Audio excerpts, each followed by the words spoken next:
어머니, 이게 대체 무슨 일이에요? 우리 집이 어떻게 된 거예요? 엄마, 정말 미치신 거예요? 20년 넘게 살던 집을 왜 팔아버리셨어요? 새벽 2시, 인천공항 귀국장의 정적을 작은 아들 민우와 며느리 수진의 울부짖음이 깼습니다. 동남아 5박 6일 효도 여행을 단 하루 만에 접고 돌아온 이들을 맞이한 건 차가운 공항 공기와 더 이상 들어갈 수 없는 집 열쇠였습니다. 민우는 떨리는 손으로 부동산 등기부등본을 보며 울부짖었고 수지는 믿을 수 없다는 표정으로 시어머니를 바라봤습니다. 68년을 살아오며 아들이 자신을 원망하며 우는 모습을 이렇게까지 본 적은 없었습니다. 그러나 정순에게 후회는 없었습니다. 정순은 담담히 아들 부부를 바라보며 말했습니다. 내 재산이니까 내 마음대로 했다. 그리고 너희는 이제 너희끼리 알아서 살거라. 다신 날 찾지 마라. 작은 아들과 30년 며느리와 8년간 쌓인 서운함도 그 한마디에 날려보냈습니다. 이 모든 시작은 석 달 전부터였습니다. 정수는 새벽 5시에 일어났습니다. 40년간 한 번도 거르지 않은 습관이었습니다. 남편이 살아있을 때도 죽고 난 뒤 5년 동안도 마찬가지였습니다. 거실을 지나며 아들 부부 방문을 슬쩍 보니 여전히 조용했습니다. 민우는 보통 8시에, 며느리 수지는 7시 반에 일어났습니다. 정순에게는 이 시간이 하루 중 가장 소중했습니다. 혼자만의 시간. 부엌에서 쌀을 씻으며 창밖을 바라보니 동네 아파트 단지가 한눈에 들어왔습니다. 같은 시간, 같은 동작을 반복하는 이웃들의 불빛이 하나둘 켜졌습니다. 국 끓이는 냄새가 집안에 퍼졌습니다. 예전에는 이 냄새만으로도 남편이 기지개를 켜며 일어났는데 이제는 아무도 반응하지 않았습니다. 민우 부부는 아침을 거르는 날이 많았고 간단히 토스트나 시리얼로 때웠습니다. 이 사람들이 이 애미가 정성스럽게 끓인 것도 모르고 그는 혼자 중얼거렸습니다. 같은 집에 살지만 그녀는 이미 그들의 일상에서 사라진 그림자였습니다. 그래도 습관이 무서워 오늘도 3인분을 준비했습니다. 식탁을 차린 뒤 거실 소파에 앉아 TV를 켰지만 소리는 작게 줄였습니다. 아직 일어나지 않은 아들 부부가 깰까 봐서였습니다. 아침 뉴스는 자신과 상관없는 이야기뿐이었습니다. 7시 반 수진이 방에서 나왔습니다. 어머니, 커피 있어요? 인사도 없이 첫마디를 던지며 인스턴트 커피를 탔습니다. 아침 차려놓았는데 좀이라도 먹지. 저희는 간단히 먹을게요. 민우 오빠도 바빠서요. 수지는 커피컵을 들고 다시 방으로 들어갔고 몇 분 후 나온 민우도 똑같이 커피만 마시고 들어갔습니다. 정수는 혼자 아침을 먹었습니다. 3인분 중 2인분은 그대로 남았습니다. 냉장고에 넣어두면 결국 자신이 다 먹게 될 걸 알고 있었습니다. 설거지를 하던 중 현관에서 익숙한 택배 소리가 들렸습니다. 또 처가에서 온 선물이었습니다.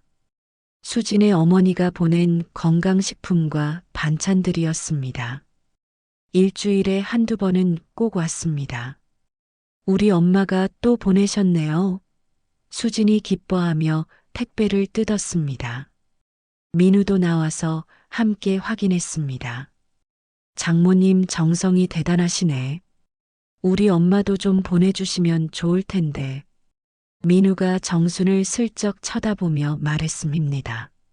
농담 같기도 진담 같기도 한 말투였습니다. 정순은 아무 말도 하지 않았습니다. 자신도 예전에는 큰딸과 작은아들에게 이것저것 챙겨보내곤 했습니다. 하지만 이제는 같은 집에 사는데 굳이 택배로 보낼 필요가 없다고 생각했습니다. 냉장고를 열어보니 자신이 만든 반찬들은 그대로였습니다. 일주일이 지나도 손도 대지 않은 것들이었습니다. 반면 장모가 보낸 반찬들은 이틀 만에 동이 났습니다. 역시 우리 엄마 손맛이 최고야. 오빠도 그렇지? 맞아. 장모님 김치가 세상에서 제일 맛있어. 민우의 대답에 수진이 환하게 웃었습니다. 정수는 부엌에서 설거지를 하며 그 대화를 들었습니다. 가슴 한쪽이 묵직하게 내려앉았습니다. 다음 날 오후 수진의 어머니가 직접 집으로 찾아왔습니다. 손에는 큼지막한 보따리를 들고 있었다. 수진아, 동남아 여행 때 먹을 반찬 챙겨왔다. 현지 음식 안 맞을까봐. 엄마, 정말 고마워요. 걱정 마세요. 제가 잘 챙겨갈게요. 수진의 목소리에는 진심이 담겨 있었습니다. 정순이 그동안 한 번도 들어보지 못한 따뜻한 톤이었습니다. 장모님은 거실에서 차를 마시고 저녁까지 함께 했습니다. 수진은 정성껏 상을 차렸습니다. 평소 정순이 차리던 밥상보다 훨씬 풍성했습니다. 고기도 굽고 나물도 여러 가지 무쳤습니다. 우리 사위가 정말 효자네. 이런 여행 보내준다고 하고. 저희가 뭐요? 장모님 건강도 안 좋으시니까 가족들이 함께 좋은 추억 만들어야죠. 민우가 대답했습니다. 정수는 부엌에서 설거지를 하며 그 대화를 들었습니다. 가슴이 저려왔습니다. 자신에게는 한 번도 그런 말이나 대접이 없었습니다. 저녁 식사 중이었습니다. 엄마, 우리 다음 주에 여행 가거든요. 민우가 말을 꺼냈습니다. 어디로? 동남아요. 5박 6일로. 수진이 엄마 건강도 안 좋으시고 제대로 모신 적이 없어서요. 정수는 젓가락을 내려놓으며 물었습니다. 장모님 모시고 가는 거니? 네, 장인어른이랑 장모님, 처남까지 다 같이요. 그럼 나도 같이 가면 되겠네. 조심스레 건넨 말이었습니다. 순간 민우와 수진의 눈빛이 교차했습니다. 엄마 얘기했잖아요. 장모님 건강 때문에 가는 거예요. 수진이 먼저 말했습니다. 그리고 어머니는 좀 쉬셔야죠. 집도 좀 봐주시고요. 나도 건강하면 같이 가고 싶은데. 어머니, 어차피 구경하려면 오래 걸어야 하잖아요. 다리도 아프시고요. 민우가 덧붙였습니다. 비행기도 오래 타야 하고 낯선 음식도 안 맞으실 거예요. 다음에 기회 되면 국내로 편하게 가요. 순간 정순의 가슴에 날카로운 것이 꽂히는 듯 했습니다. 같은 어머니인데 한쪽은 건강이 안 좋아서 모셔야 하고 다른 한쪽은 건강이 안 좋아서 남겨야 한다는 말이었습니다. 그래, 나는 어차피 다리 아파서 못 가겠다. 정수는 표정을 감추려 애썼습니다. 다행이다. 어머니께서 이해해 주시니까. 수진이 안도하며 미소 지었습니다. 대신 일주일 동안 집 잘 부탁드려요. 화분에 물 주는 것 잊지 마시고요. 그날 밤 정수는 오랫동안 잠을 이루지 못했습니다. 다음 날 아침 거실 달력을 보다가 문득 깨달았습니다. 여행 다녀오는 날이 자신의 생일 바로 다음 날이었습니다. 69번째 생일. 작년엔 민우가 작은 케이크라도 사왔었는데 올해는 여행 때문에 잊힐 것 같았습니다. 그래도 괜찮아. 애들도 아니고 생일이 뭐 그리 중요한가. 그렇게 중얼거렸지만 가슴 한켠이 서늘하게 저려왔습니다. 거실 서랍을 열자 민우와 수진이 써둔 메모가 있었습니다. 엄마, 우리 5박 6일 동안 여행 갑니다. 병원 약속 있으시면 혼자 다녀오세요. 응급 상황 생기면 큰 누나에게 연락하시고요. 마이너스 민우 메모 아래쪽에는 며느리 수진이 메모가 있었습니다. 어머니, 화분에 물 매일 꼭 주세요. 비싼 거라서요. 냉장고 반찬 드시고 없으면 라면이라도 끓여 드세요. 마이너스 수진 같은 메모였지만 느낌은 달랐습니다. 민우의 혼자 다녀오세요라는 문장은 마음을 찔렀고 수진의 메모는 은근히 비꼬는 듯 했습니다. 정수는 메모를 한참 바라보다 속으로 중얼거렸습니다. 정말 나는 가족이 맞는 걸까? 아니면 그냥 같은 집에 사는 다른 사람일까? 그 다음 날 정수는 동네 병원에 갔습니다. 정기 검진 날이었습니다. 예전에는 민우가 함께 가서 의사 말을 대신 들어주곤 했지만 이제 혼자였습니다. 접수 창구 앞에서 간호사가 물었습니다. 보호자분은 안 오셨어요? 아들이 바빠서요. 그럼 검사 결과는 언제 들으러 오실 건가요? 제가 혼자 와서 들을게요. 그렇게 말했지만 집으로 돌아오는 길은 유난히 길게 느껴졌습니다. 저녁 무렵 민우와 수진이 큰 쇼핑백을 들고 들어왔습니다. 어머니, 여행 준비물 사러 갔다 왔어요. 수진이 새 옷, 선글라스, 모자, 선크림을 꺼내 보이며 말했습니다. 장모님, 장인어른 것까지 다 샀어요. 처남 것도요. 민우가 덧붙였습니다. 얼마나 들었니? 아, 그냥. 여행 준비라는 게 생각보다 돈이 많이 들었어요. 민우가 애써 대답을 피했습니다. 정수는 굳이 묻지 않았습니다. 처가 식구들 몫까지 모두 민우가 부담했을 것이 뻔했기 때문입니다. 다음 날 토요일 수지는 친정에 다녀온다고 나섰고 민우도 따라갔습니다. 어머니도 같이 가실래요? 수진이 형식적으로 물었다. 아니다. 너희끼리 다녀와라. 정순이 웃으며 손사래를 쳤습니다. 그럼 저희 저녁 먹고 올게요. 저녁 무렵 두 사람은 또 커다란 보따리를 들고 돌아왔습니다. 장모님이 이것저것 싸주셨네. 여행 가서 먹으라고 김, 고추장, 라면까지. 민우가 웃으며 말했습니다. 우리 엄마가 오빠 챙기는 걸 너무 좋아하셔. 맨날 오빠 걱정하시거든. 수진의 말에 정수는 그저 고개를 끄덕였습니다. 그날 밤 정수는 낡은 통장을 꺼내 보았습니다. 남편이 남겨준 돈과 자신이 모은 돈을 다 합쳐도 많지 않았습니다. 하지만 집 명의는 자신이었습니다. 남편이 세상을 떠나기 전 정리해 둔 덕분이었습니다. 등기부등본을 꺼내 다시 확인했습니다. 분명 자신의 이름이었습니다. 창밖으로 보이는 아파트 단지의 불빛들이 반짝였습니까 다. 매일 보던 불빛이었지만 오늘따라 유난히 멀고 차갑게 느껴졌습니다. 이 집에서 나는 이제 어떤 존재일까? 정수는 커튼을 닫으며 중얼거렸습니다. 그때부터였습니다.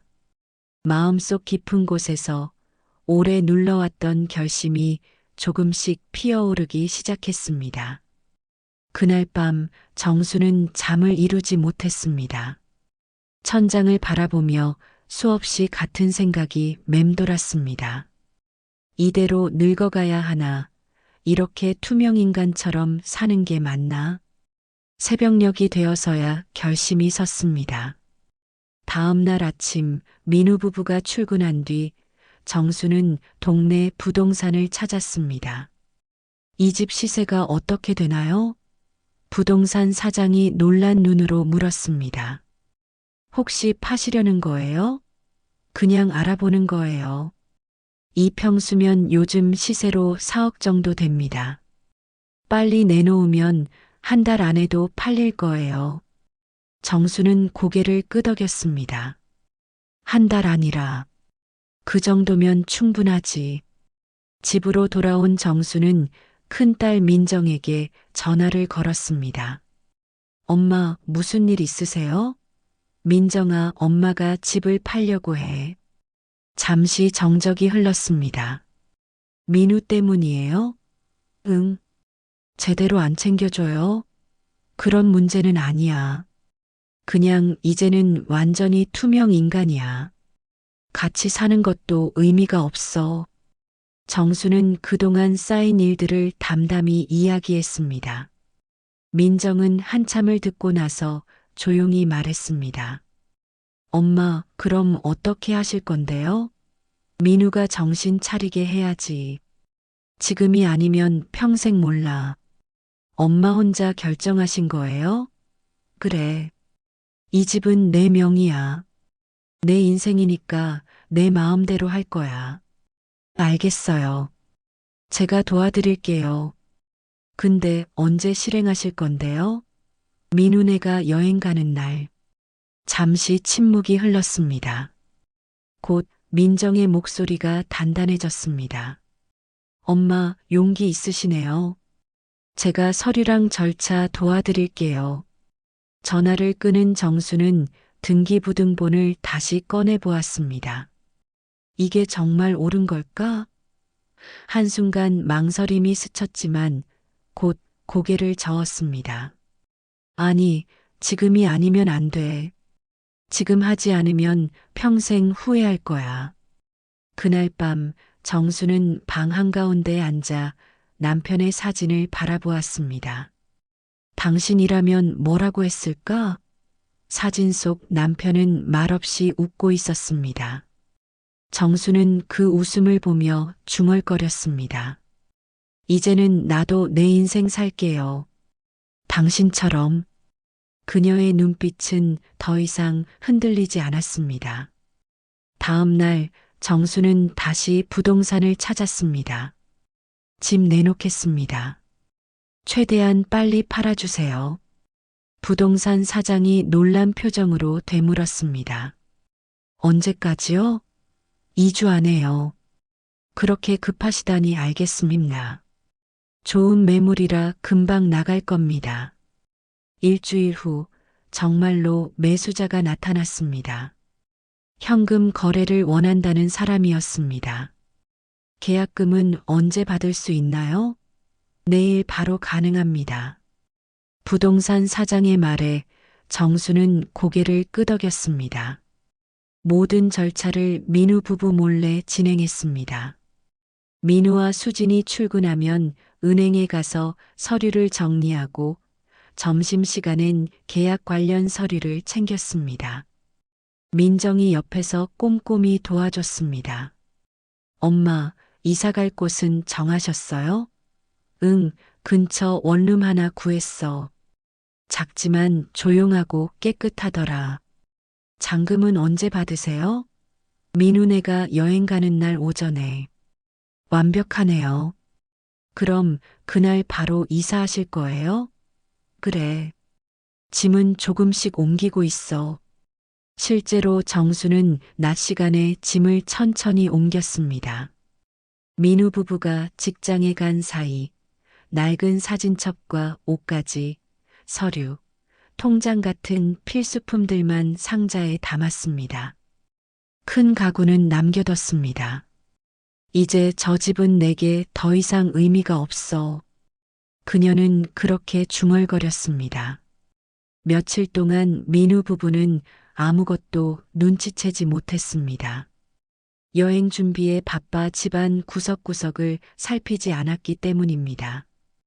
정수는 부엌을 정리하면서도 표정 하나 흐트러뜨리지 않았습니다. 아들 부부가 함께 웃으며 여행 가방을 싸는 모습을 보면서 묘한 해방감과 서글픔이 동시에 밀려왔습니다. 드디어 출국 전날 밤이 되었습니다. 엄마, 내일 새벽 5시에 출발할 거예요. 소리 안 나게 조심히 나갈게요. 민우가 말했습니다. 그래, 조심히 다녀와라. 정수는 평소와 다름없는 표정으로 대답했습니다. 민우가 방문을 닫고 나간 후 그녀는 거실에 홀로 남아 마지막으로 집 안을 둘러봤습니다. 낡은 소파, 남편이 걸어두었던 시계, 벽에 걸린 가족사진, 모두 제자리에 있었습니다. 정수는 그 앞에 서서 한참을 바라보다가 사진을 살짝 만졌습니다. 이제 됐어. 다 끝냈어. 그리고 아주 작게 속삭였습니다. 새벽이 다가올수록 마음은 오히려 고요해졌습니다. 준비는 끝났습니다. 모든 것이 계획대로였습니다. 다음 날 아침 잔금이 입금되면 그녀는 새 삶으로 떠날 것입니다. 그날 밤 불을 끄기 전 정수는 창밖 불빛을 마지막으로 바라봤습니다. 수십 년 동안 같은 풍경이었지만 그 어느 때보다 낯설었습니다. 그러나 낯설미 두렵지 않았습니다. 오히려 설렘에 가까웠습니다. 그녀의 입가에 처음으로 미묘한 미소가 번졌습니다. 이제 진짜 나로 살아보자. 새벽 5시 민우 부부는 조용히 현관문을 닫고 나섰습니다. 정수는 방 안에서 그 소리를 들었습니다. 문이 닫히는 소리, 차 시동이 걸리는 소리, 그리고 멀어져 가는 엔진음. 모든 것이 예정된 순서대로 흘러갔습니다. 오전 10시 정순의 휴대폰에 잔금 입금 알림이 떴습니다. 그녀는 통장을 확인하고 고요히 미소 지었습니다. 이제 끝났다. 그리고 이제 시작이야. 집안은 이미 비어 있었습니다. 남은 것은 가벼운 짐 몇 개뿐. 그녀는 마지막으로 방문을 닫고 현관 열쇠를 부동산에 맡긴 뒤 근처 원룸으로 걸어갔습니다. 같은 시각 민우와 수지는 동남아행 비행기에 올랐습니다. 장모님 설레시죠? 처음 해외여행이잖아요. 그럼 우리 사위 덕분이지. 수진의 어머니가 환하게 웃으며 민우의 팔을 잡았습니다. 비행기는 천천히 활주로를 달려 이륙했습니다.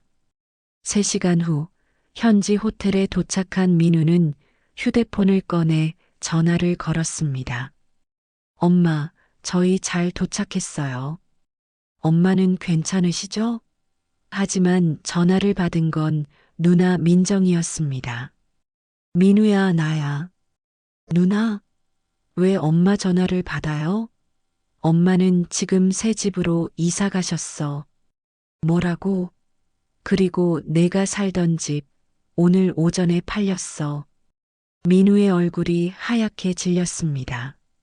무슨 말이에요, 누나? 장난이죠? 장난 아니야.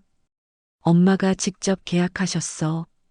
등기부도 이미 넘어갔어. 안 돼. 안 돼요. 우리 집이 어떻게 된 거예요?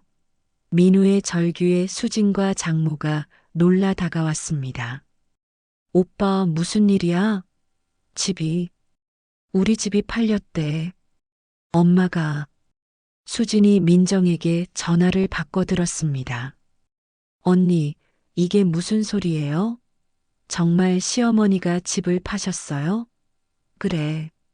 내 남편이 얼마나 못됐으면 우리 엄마가 그런 결정을 했겠니? 그 말과 함께 전화가 끊겼습니다. 민우는 그 자리에서 주저앉았습니다. 안 돼. 지금 바로 돌아가야 해. 오빠, 진정해. 일단 확인할 것도 없어. 당장 돌아가야 해.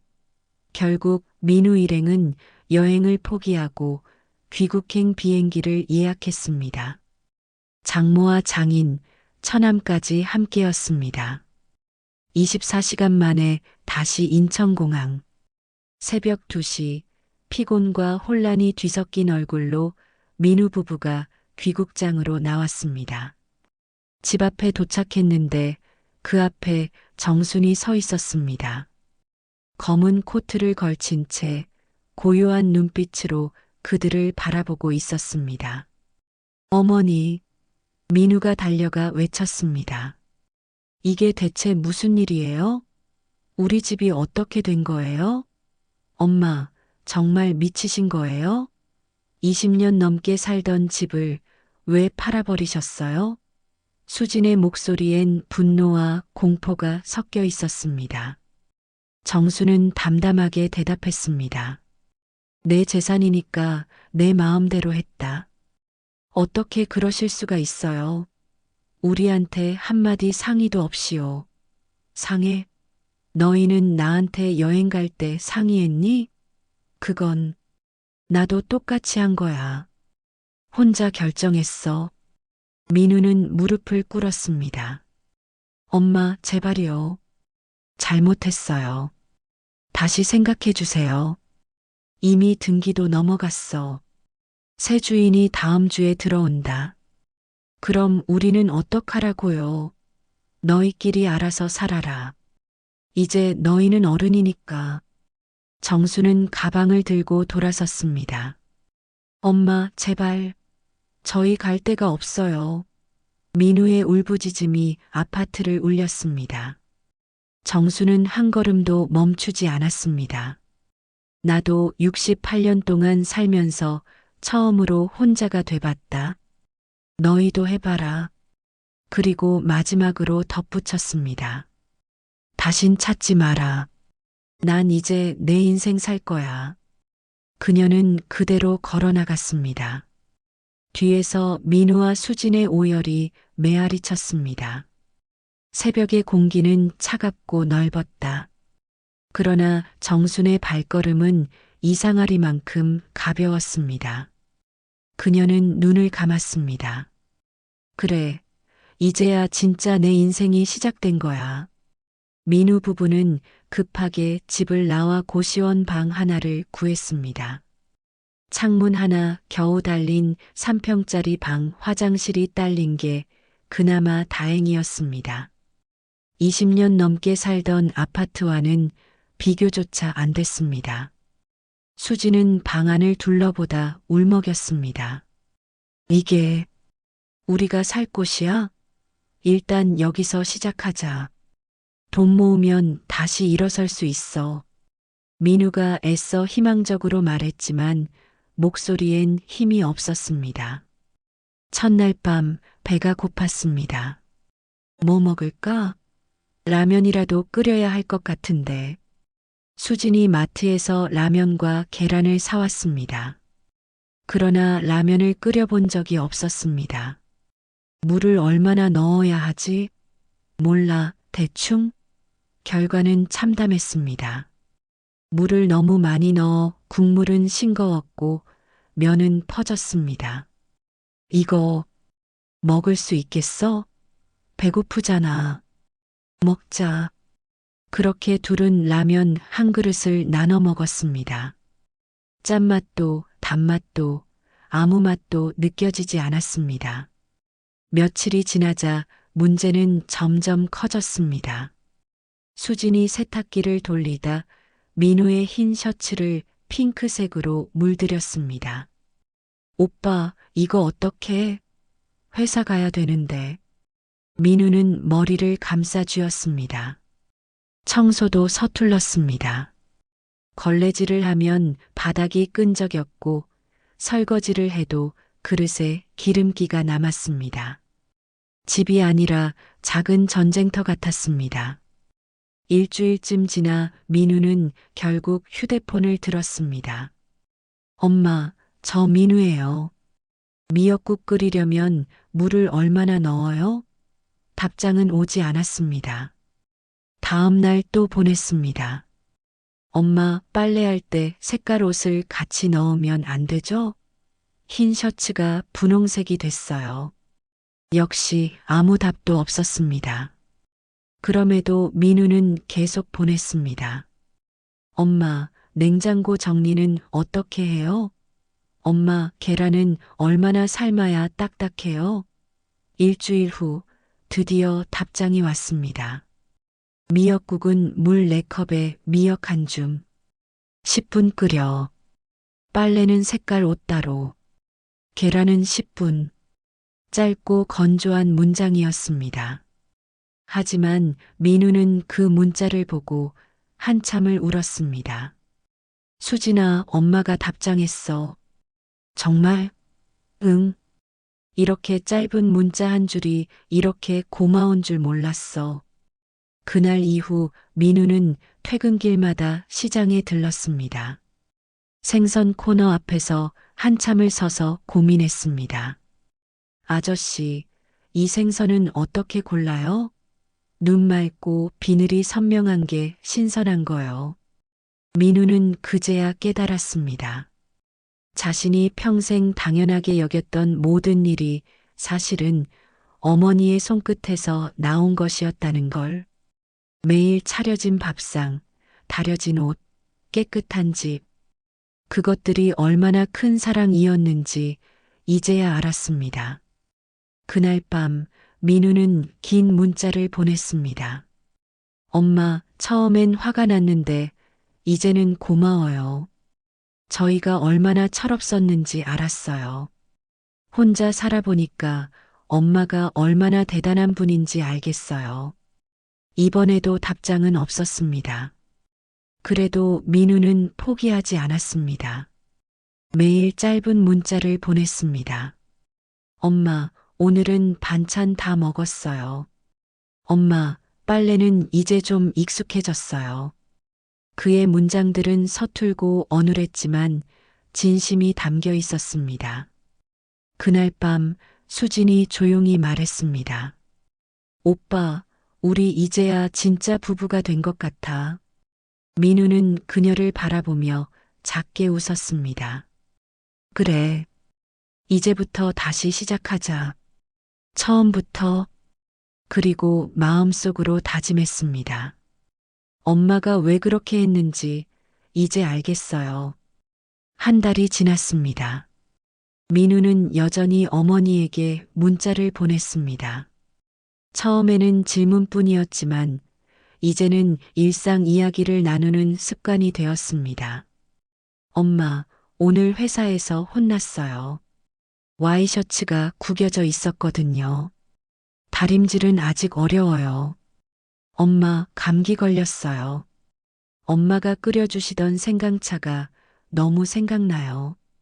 엄마, 혈압약은 잘 챙겨 드시죠? 요즘 날씨 추워요. 따뜻하게 입으세요. 짧은 문장 속에 후회와 그리움이 묻어 있었습니다. 정수는 처음엔 읽기만 했지만 어느 날부터인가 짧게 답장을 보내기 시작했습니다. 다림질은 물 살짝 뿌리고 천대고 해라. 생강차는 생강 썰어서 꿀 넣고 끓여라. 고맙다. 엄마는 괜찮다. 그 짧은 문자가 오갈 때마다 민우는 매번 눈시울이 뜨거워졌습니다. 수진아, 엄마가 또 답장하셨어. 정말? 뭐라고 하셨어요? 그냥 괜찮다고. 그 한마디인데 이상하게 마음이 놓여. 어느 일요일 오후 정순의 원룸 앞에 작은 상자가 놓여 있었습니다. 민우가 두 손으로 정성스레 놓고 간 반찬이었습니다. 상자 안에는 반찬통 3개가 들어 있었습니다. 시금치 무침, 된장찌개, 계란말이.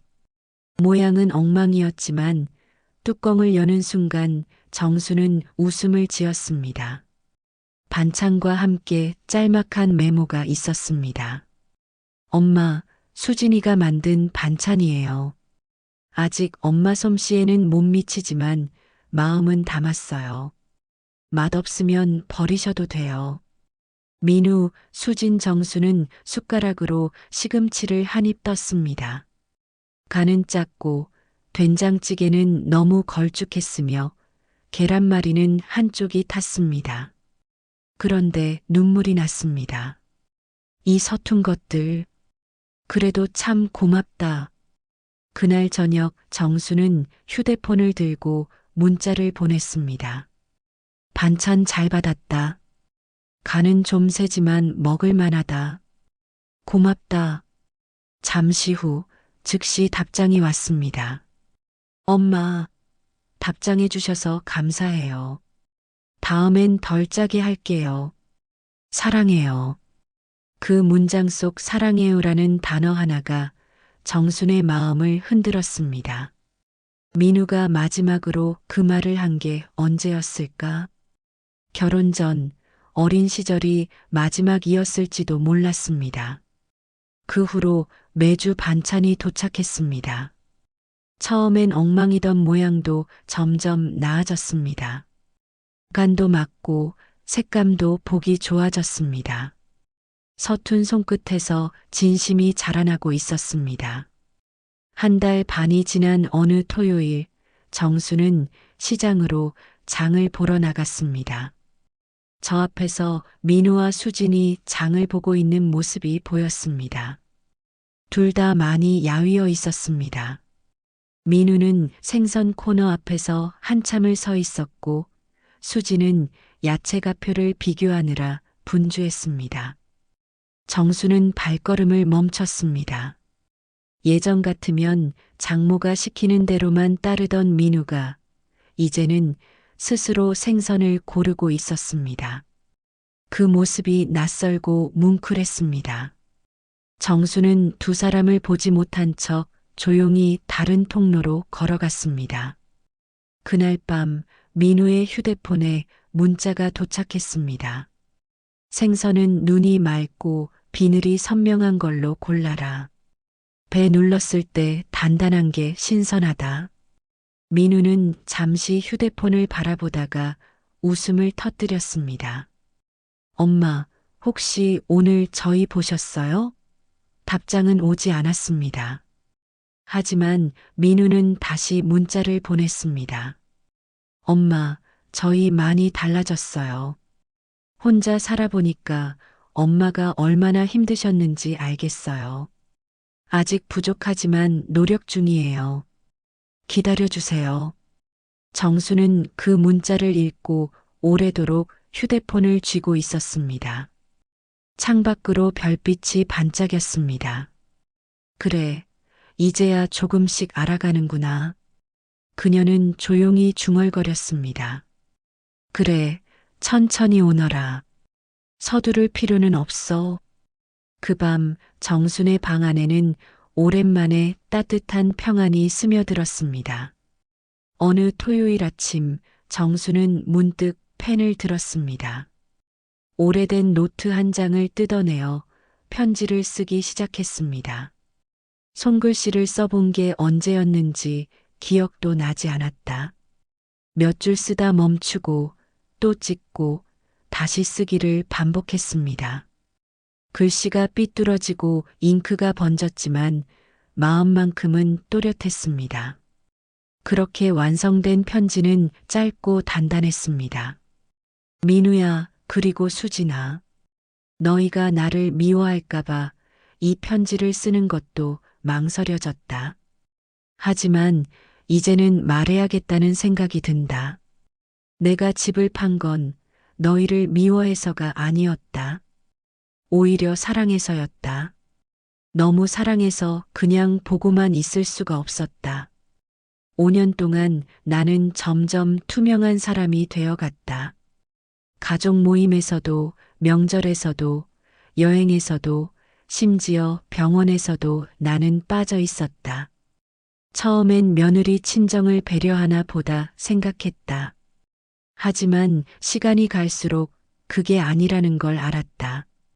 너희는 나를 항상 있을 사람으로 여겼다. 항상 밥이 차려져 있고, 옷이 다려져 있고, 집이 정리되어 있는 게 당연한 줄 알았다. 하지만 당연한 존재는 존재가 아니다. 그건 배경일 뿐이야. 그래서 나는 너희가 배경 없이도 살 수 있나 보고 싶었다. 민우야, 넌 철이 없었어. 결혼 후에도 늘 누군가의 보살핌 속에만 있었지. 수진아, 넌 나를 경쟁자처럼 대했지. 하지만 시어머니도 엄마야. 다만 다른 이름의 엄마일 뿐이야. 그래서 내가 선택한 방법이 이별을 통한 가르침이었다. 너희가 나 없이도 살 수 있게, 그리고 나의 존재를 다시 느끼게 하려는 선택이었다. 요즘 너희가 보내주는 반찬, 문자 하나하나가 고맙다. 서툴지만 진심이 느껴진다. 그 진심 덕분에 나도 조금씩 마음이 풀리고 있다. 하지만 아직은 완전히 괜찮지는 않다. 시간이 더 필요할 뿐이다.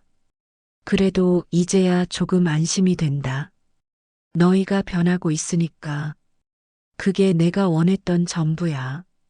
사랑한다, 내 아들. 그리고 고맙다, 내 며느리. 엄마가 편지를 다 쓰고 나자 정수는 조용히 봉투를 접었습니다. 이건 꾸중이 아니라 마지막 가르침이야.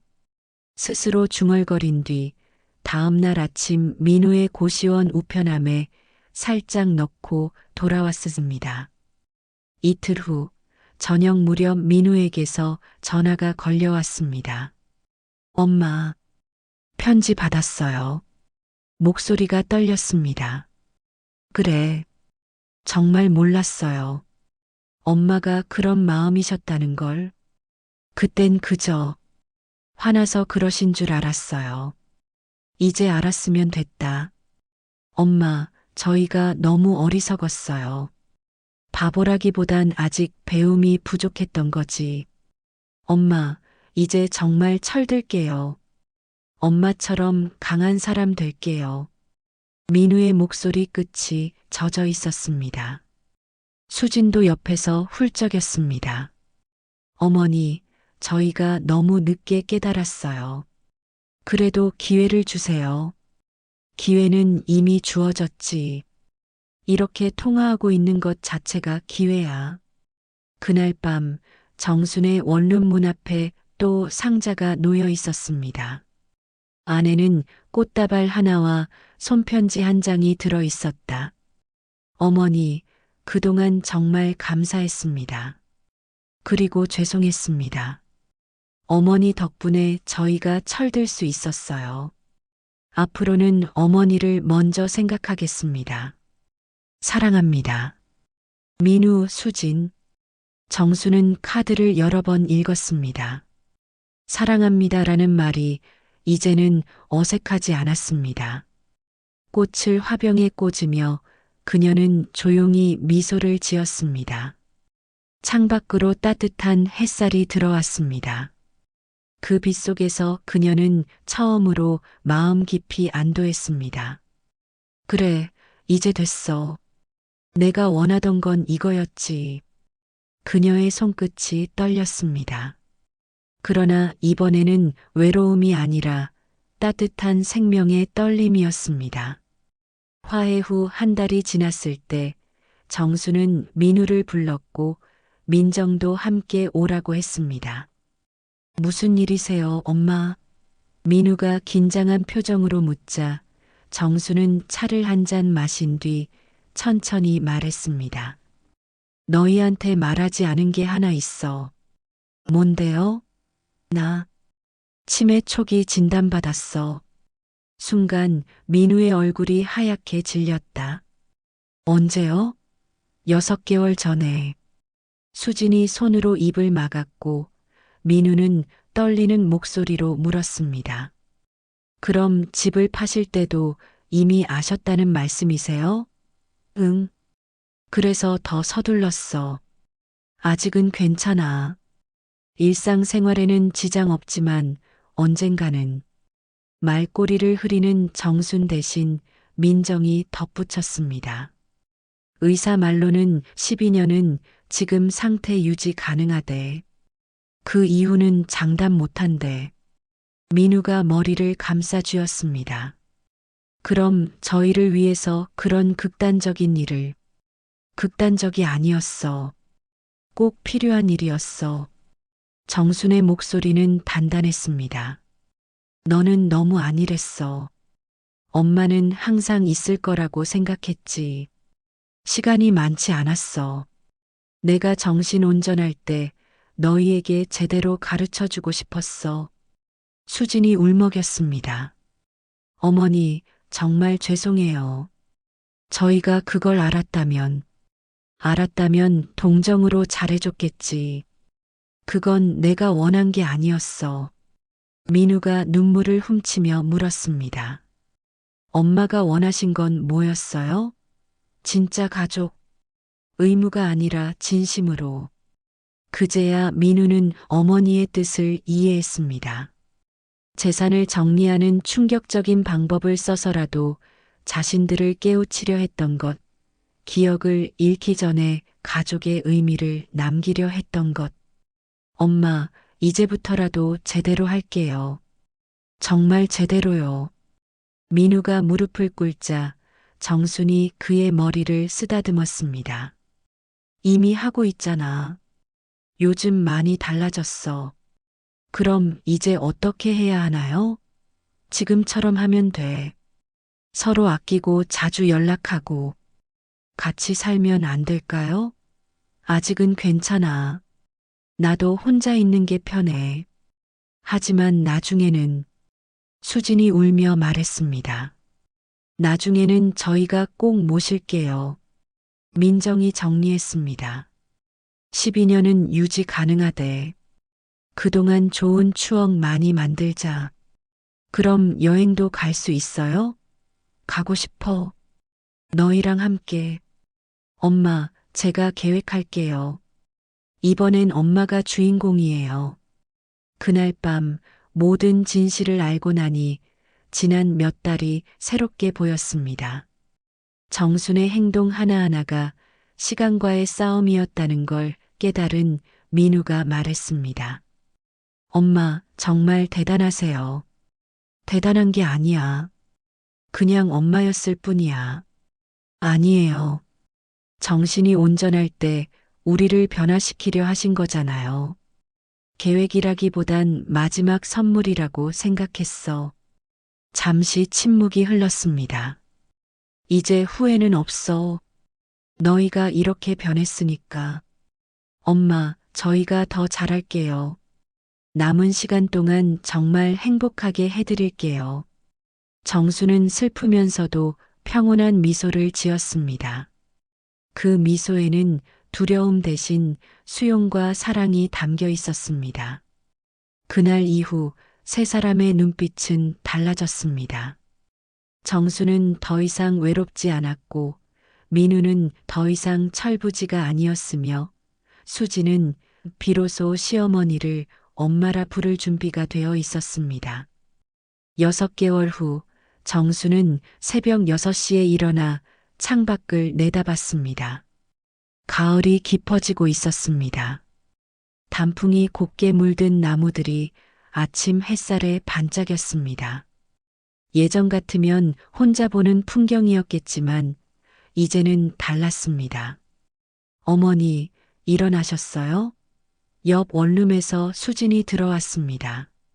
손에는 갓 지은 밥과 국이 담긴 그릇이 들려 있었습니다. 한 달 전 민우 부부가 정순의 원룸 바로 옆으로 이사 온 것이었습니다. 매일 아침 저녁으로 들러 안부를 묻고 함께 식사했습니다. 응, 잘 잤어.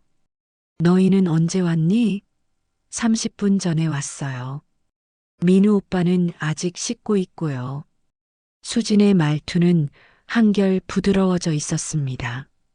아침 식사는 세 사람이 함께 했습니다.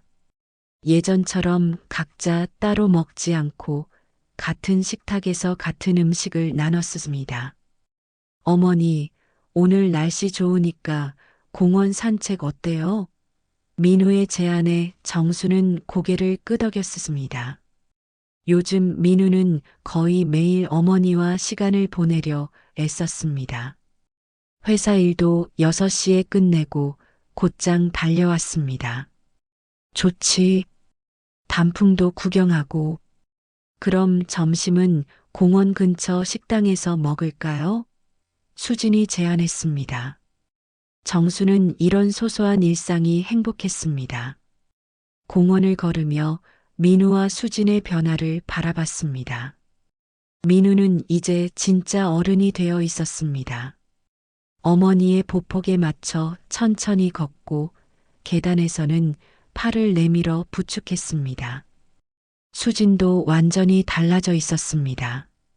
예전엔 친정 이야기뿐이던 그가 이제는 시어머니 이야기를 더 자주 꺼냈습니다. 어머니, 다음 주에 제주도 여행 어때요? 3박 4일로요. 제주도? 정말? 네. 이번엔 진짜 가족 여행이에요. 누나도 같이 가기로 했어요. 그래, 좋다. 정순의 얼굴에 미소가 번졌습니다. 그리고 그 순간 깨달았습니다. 자신의 계획이 정말로 성공했음을. 민우는 진짜 아들이 되었고 수진도 진짜 며느리가 되었습니다. 이제 남은 시간이 얼마나 되든 후회는 없었습니다. 진짜 가족을 만든 사람이 되었으니까. 벤치에 앉아 쉬던 정수는 조용히 중얼거렸습니다. 정말 잘했어, 정순아. 6개월 전 그 용기 있는 결정을 내린 자신을 스스로 칭찬하고 싶었습니다. 집을 팔고 가족을 뒤흔들었던 그 선택이 결국 사랑을 되돌려 주었으니까. 엄마, 뭐라고 하셨어요? 민우가 물었습니다. 아니야, 그냥 혼잣말. 정수는 웃으며 고개를 저었습니다. 하늘은 구름 한 점 없이 맑았습니다. 고맙다. 정수는 마음속으로 말했습니다. 남편에게, 하늘에, 그리고 자신에게. 이제는 정말로 행복했습니다. 여러분이라면 어떻게 하셨을까요? 가족의 진짜 의미는 무엇일까요? 이 이야기가 누군가의 오늘의 작은 용기가 되길 바랍니다. 이야기를 끝까지 들어주셔서 감사합니다.